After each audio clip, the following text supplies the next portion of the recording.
జాతీయ అధ్యక్షులైనటువంటి నారా చంద్రబాబు నాయుడు గారి 75వ జన్మదినోత్సవ సందర్భంగా ఇక్కడికి హాజరైనటువంటి మన మండల నాయకులు, ప్రతి గ్రామం నుండి వచ్చినటువంటి తెలుగుదేశం కార్యకర్తలు, మండల నాయకులు, అదేవిధంగా మనకు మండలంలో ఉన్నటువంటి వికలాంగులు అందరూ కూడా ఈరోజు ఈ కార్యక్రమానికి హాజరైనందున అందరికీ హృదయపూర్వక ధన్యవాదములు. వర్గాలకు, మైనార్టీలకు అన్ని విధాలుగా పరిపాలించే వ్యక్తి మన నారా చంద్రబాబు నాయుడు గారు. కానీ ఉదాహరణకు గెలిచిన వెంటనే ఒక్కడేసారి 3,000 నుండి 3,000 రూపాయలు పెంచిన ఘనత వికలాంగుల కొరకు ఇదే గ్రామంలో ఇప్పుడే ఆంజనేయులు గారు కూడా చెప్పినారు, 73 మంది ఉన్నారని. అదేవిధంగా 100% అంటే మంచా నుండి వాటి ఏ లేకుండా ఉండేవానికి ఒకటేసారి 10,000 ఇచ్చిన ఘనత రాష్ట్రంలో ఎక్కడ లేదు. అదేవిధంగా చెప్పిన మాట ప్రకారమే ఆయన జగన్ టైంలో 250 పెంచుకుంటూ పోయినాడు. ఈయన ఒకటేసారి మాట ఇచ్చిన ప్రకారం కూడా పెంచిన ఘనత ఆయనకు చంద్రబాబు నాయుడు గారికే దక్కుతుంది. అదేవిధంగా గాస్ ఇస్తా అని చెప్పినాడు, అదేవిధంగా అది కూడా ఇచ్చినాడు. అట్లా ఒక్కొక్క దానికి ఒక్కొక్క ఆయన చెప్పిన మాట ప్రకారం కూడా నెరవేరుస్తున్నాడు. ఈరోజు మామూలుగా ఈ ఉద్యోగాలు భర్తీ చేయని దాన్ని డిఎస్సి దాన్ని విడుదల చేస్తున్నాడు.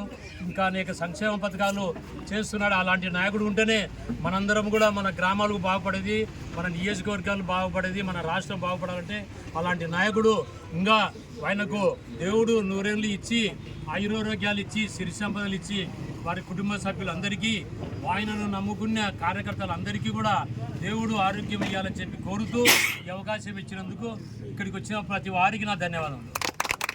మన గిరీష్ రెడ్డి గారిని అధ్యక్షులు నారా చంద్రబాబు నాయుడు గారి 75వ జన్మదిన సభ జూట్ బంగ్లా మండల తెలుగుదేశం గ్రామ ప్రతి నాయకుడికి, కార్యకర్తకు, ముఖ్య వికలాంగులైనటువంటి జూట్ బంగ్లా మండలం తరఫున వారి చేసేందుకు చాలా సంతోషం.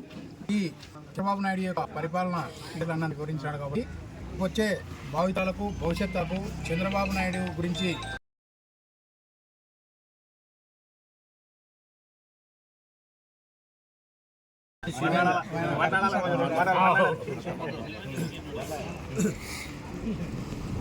ఈరోజు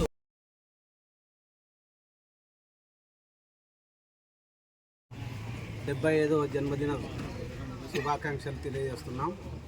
జూపాడు బంగ్లా మండలంలో మన మండల స్థాయిలో నాయకులందరం కలిసి కూడా ఈ యొక్క కార్యక్రమాన్ని ఏర్పాటు చేస్తున్నాం. కాబట్టి ఈ కార్యక్రమంలో మన అందరము పాల్గొని ఎంతో సంతోషంతో స్వీట్లు పంచుకొని బియ్యని వేడుక చేసుకున్నాం. సంతోషం.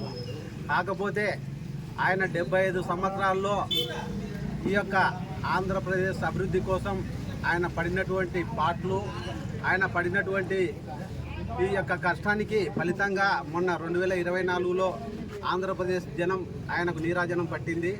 11 సీట్లను వదిలేసి మిగతా సీట్లన్నీ కూడా 164 సీట్లు మన యొక్క తెలుగుదేశం పార్టీకి ఇచ్చింది. ఆ ఘనత ఆయనది. 75 సంవత్సరాలలో ఆయన ఎంతమందితోనో శత్రుత్వం పెంచుకొని ఉన్నాడు, ఎంతమందితోనో స్నేహభావం పంచుకొని ఉన్నాడు. 2019లో తెలుగుదేశం పార్టీ ఓడిపోవడానికి కారణమైనటువంటి నాయకులను ఈరోజు ఆయన పొత్తు కట్టి వాళ్ళతోనే చేతులు కలిపి ఈరోజు రాష్ట్రాభివృద్ధి కోసం తను రాజీపడాడు. అది ఆయన యొక్క గొప్పతనం. కాబట్టి మనం కూడా మన యొక్క లీడర్ యొక్క అడుగుదాడల్లో మనం నడవాలని కూడా నేను కోరుకుంటున్నాను. మనకు చిన్న చిన్న వ్యత్యాసాలే మనకు గ్రామాల్లో, గ్రామ స్థాయిలో, మండల స్థాయిలో ఉన్నటువంటివి. ఆ యొక్క వ్యత్యాసాలను వదిలిపెట్టి మనం కూడా చంద్రబాబు నాయుడు లాగానే మనం కూడా ఆలోచించాలి. ఎందుకంటే మన లీడర్ ఆయన, ఆ యొక్క లీడర్ ఆదేశాలు, ఆ లీడర్ యొక్క అడుగుజాడల్లో నడవడం మన యొక్క ధర్మం. కాబట్టి చిన్నటువంటి తగాదాలు ఏమన్నా ఉన్నా, చిన్న మనస్కొట్టలు ఏమన్నా ఉన్నా వాటిని అన్నిటినీ సర్దుకొని మనం కూడా రేపు స్థానిక సంస్థల్లో మంచి మెజార్టీతో గెలుపొంది మన యొక్క మండలానికి మంచి పేరు తీసుకురావాలని కోరుకుంటున్నాను. మొన్న ఎందుకంటే మనకు అంతకుముందు గతంలో బీజేపీ పార్టీ వైఎస్ఆర్ పార్టీతో జతకట్టినప్పుడు, జనసేన పార్టీ సపరేట్గా పార్టీలో ఉన్నప్పుడు ఆ ఓట్లు చిల్లిపోయి మనం ఓడిపోయాం. దాన్ని అధిగమించి చంద్రబాబు నాయుడు గారు తనదైన శైలిలో వాళ్ళందరితోనూ కూడా మమేకమై పార్టీ కోసం, పార్టీ గెలుపు కోసం, ఆంధ్రప్రదేశ్ అభివృద్ధి కోసం ఆయన కొన్ని త్యాగాలు చేసి ఉన్నాడు. అంటే మన వాళ్ళు గెలిచే చోట కూడా వాళ్ళకు టికెట్లు ఇచ్చి ఆ విధంగా చేసి వాళ్ళను కూడా సమన్వయం చేసి ఉన్నాడు. మనకు అంత పెద్ద ఇబ్బందులు ఏం లేవు. మన గ్రామ స్థాయిలో ఏదో మొన్న వచ్చిన వాళ్ళని గౌరవిస్తున్నాం, నిన్న వచ్చిన వాళ్ళని గౌరవిస్తున్నాం, వాళ్ళను అటువంటి చిన్న చిన్న భేదాభిప్రాయాలు ఉన్నాయి. కాబట్టి మనం భవిష్యత్తుకు 2029కి పునాదులు వేద్దాం. 2025లో జరగబోయేటువంటి స్థానిక సంస్థల్లో మన యొక్క పార్టీ ప్రతిష్టను పెంచుకోవడానికి మనం పాటుపడదామని ఈ యొక్క జన్మదిన సందర్భంగా సెలవు తీసుకుంటున్నాను.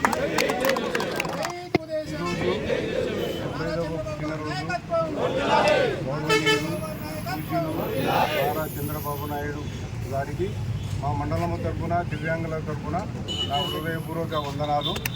మరియు యాదవ సంఘం డైరెక్టర్ అన్నగారు కడియం వెంకటేశ్వర అన్న గారికి, రెడ్డి అన్న గారికి, మోరెడ్డి అన్న గారికి, పెద్దన్న గారికి, సుధాకర్ అన్న గారికి, చారు గారికి, రమరెడ్డి అన్న గారికి, రవి గారికి, శ్రీకాంత్ అన్న గారికి, తెలుగుదేశం కుటుంబ సభ్యులందరికీ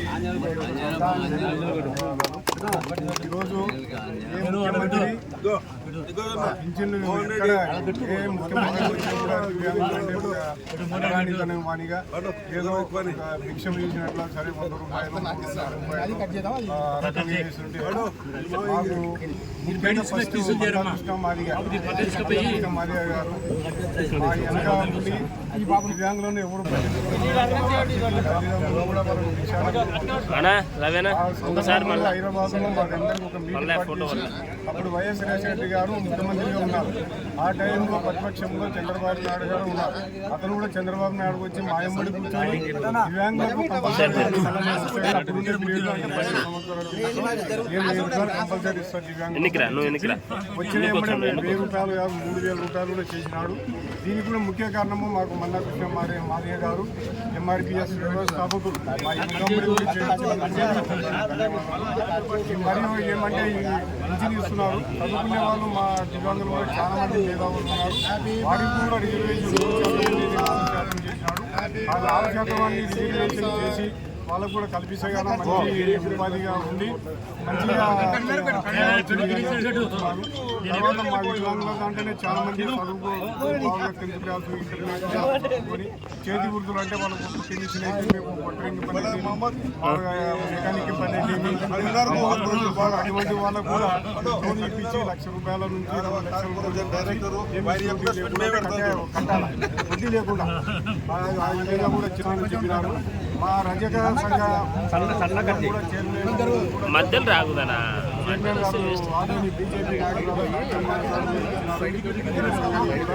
దివ్యాంగులు కూడా ఈ సేవ చేసినందుకు భవిష్యత్తులో